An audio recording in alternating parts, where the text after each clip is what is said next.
Hi, this is Dr. Subhatra. Today I am going to teach about the points and crossings. These are the topics I would like to cover in today's class. Turnout, left hand turnout, right hand turnout, the components, points and switches, and crossings. Turnout. In case of roads, a vehicle can move in any of the direction, but it is not possible for the trains. It has to move in the same direction and same path. If it wants to change the direction, we have to give a provision. It is called as a turnout. It consists of points and crossings. These points and crossings will work based upon the signal. When the information is sent to the loco pilot using signals, the points and crossings will get operated. The simple arrangement of points and crossings, by the manipulation of which the train from one track is diverted into another track, or the sidings, is called as a turnout.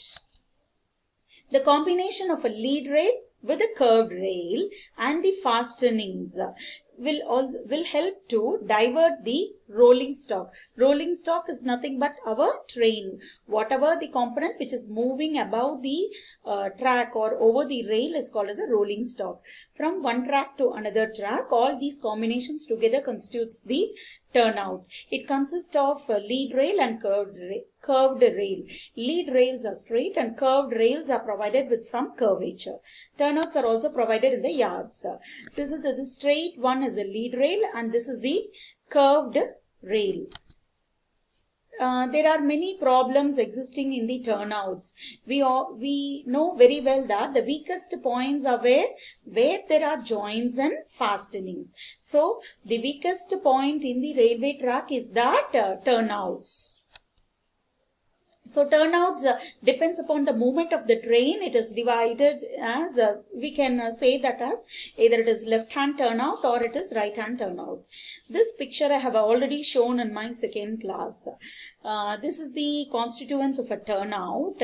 Everything, all the parts, everything is clearly mentioned in this diagram.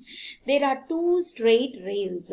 This is the outer straight lead rail and this is the inner straight lead rail.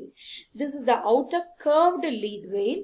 This is inner curved lead rail. So there are four lead rails, two outer and two inner lead rail.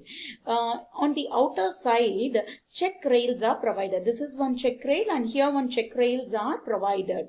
Opposite to the check rails are the wing rails. On either side, wing rails will be provided.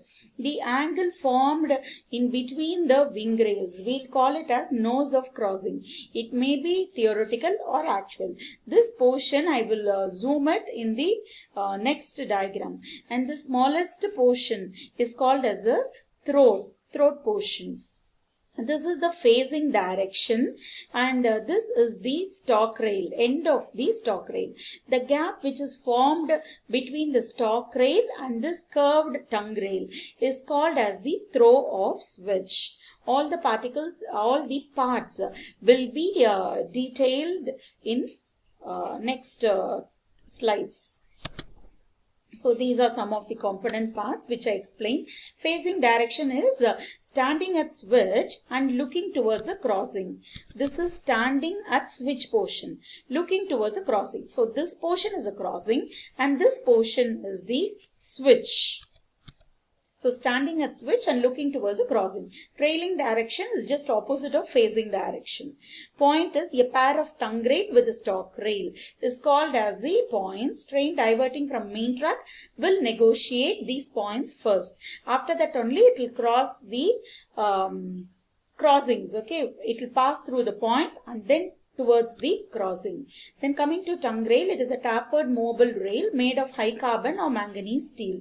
Stock rail, it is a running rail against which the tongue rail operates. Switch angle, it is an angle phased between the gauge phase of the stock rail and the tongue rail. Throw-off switch is the distance, that is the gap I have shown now. That is a throw-off switch. Crossing is a device introduced at the junction where two rails cross each other to permit the wheel flange of the railway vehicle to pass from one track to another. This is the crossing. Here the vehicle moves in a in a single track. From this track, it is getting diverted to another. This is called as a crossing. Switch. A set of points or switches consists of the following components. It consists of stalk rail and also the tongue rail. Switches. A pair of heel blocks which hold the heel of the tongue rail is held at the standard clearance or distance from the stalk rail. Switches are of two types. One is stud switch and another one is split switch. Stud switch is no separate tongue rail is provided and same portion acts as a stud switch. But in split switch, they consist of a pair of stalk rail and a pair of tongue rail. Two types of splits are there. Loose heel type and fixed heel type. In loose heel type, the switch or tongue rail finishes at the heel of the switch to enable the movement of free end of the tongue rail. In fixed heel type, in this type of split switch, tongue rail does not end at the heel of the switch but extends further and is rigidly connected. There are many types of the toes of switches. Undercut switch, straight cut switch, overriding switches are there. Crossing. A crossing or a frog is a device introduced at the point where two gauge rails cross each other. Okay, it may be two different gauges also. When it crosses each other, we'll call it as a crossing. The gap provided from the throw to the nose of the crossings. Gap is provided. Crossing components are, it consists of two rails, a nose portion will be there. Okay, it may be a blunt nose, actual nose of crossing will be there, theoretical nose of crossing will be there. So this is the enlarged portion. So the smaller portion is a throat portion. The angle formed, this sharp portion will tell it as a theoretical nose of crossing, and this blunt portion, this is the actual nose of crossing. This is the facing direction, this is the railing direction. A gap is provided here between the throat and the actual nose of crossing. Okay, this is the expanded diagram of a crossing. So two wing rail consisting of a right hand and the left hand wing rail that converge to form a throat and diverge again on either side of the nose. There are different types of crossings based upon the shape. I'll show you everything in a picture form. Okay. Crossover crossing. The function of this crossing is to connect two parallel or diverging tracks. So two parallel tracks are there. This is one parallel track. This is another parallel track. So two parallel tracks are joined by means of crossover crossing. Okay. Then coming to the scissor crossing. It is like a double crossing. It consists of 4 pair of switch, 6 acute angle, 2 obtuse angle and check rail. This is the double crossing. Two parallel lines are there, two parallel routes, that is route A and route B. From route A, a line is given for connecting route B, and from route B, a line is taken to connect route A. This is called as a double crossing. Then coming to diamond crossing, two track crosses each other at less than 90 angle. Then it forms a diamond shape in between. See this diagram? In between it forms a diamond shape. So hence it is called as a diamond crossing. Then coming to, this is also a diamond crossing, but the angle formed is very less when compared to the previous diagram.